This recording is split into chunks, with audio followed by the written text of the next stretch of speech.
Mon point de vue, c'est que vous et moi, nous ne devons pas penser à la vie du moi uniquement comme à quelque chose de corrompu. Il y a beaucoup de choses faites pour Dieu avec les mobiles les plus purs, mais qui sont faites par nous-mêmes. Il y a beaucoup de pensées, d'idées, de jugements qui sont sublimes, magnifiques, mais qui sont nôtres et qui, si nous connaissions seulement la vérité, sont entièrement différents de ceux de Dieu. Non, le moi n'est pas nécessairement la chose nettement corrompue.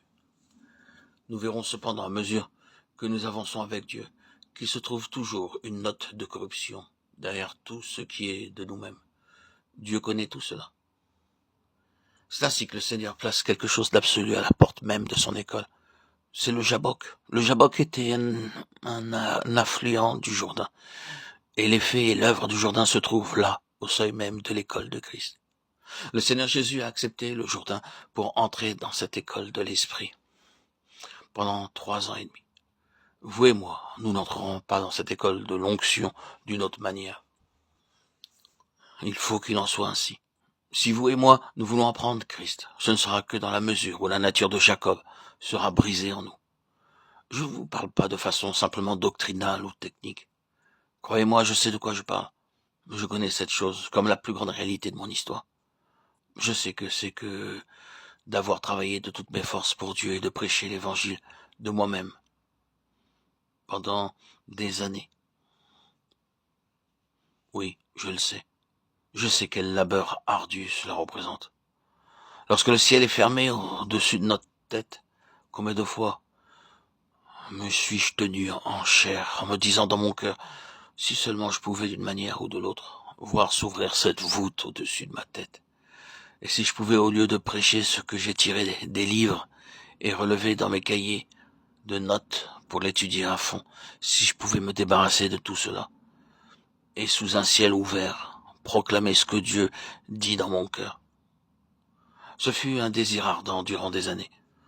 Je sentais qu'il y avait quelque chose comme cela, mais je ne le trouvais pas avant d'avoir connu dans mon expérience la grande crise de Romains 6, et avec elle le ciel ouvert. Tout a toujours été différent depuis lors, entièrement différent. Tu verras le ciel ouvert.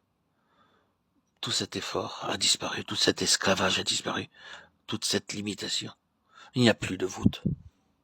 C'est là ma joie,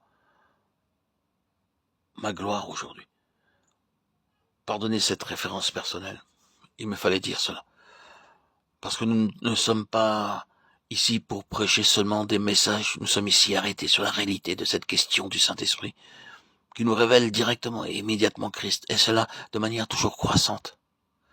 Mais cela ne peut être avant que nous soyons venus à notre Jabbok, avant que la vie de Jacob ait été mise complètement de côté dans cette crise, et que le Seigneur ait pu dire, un véritable Israélite dans lequel il n'y a point de Jacob, tu verras le ciel ouvert.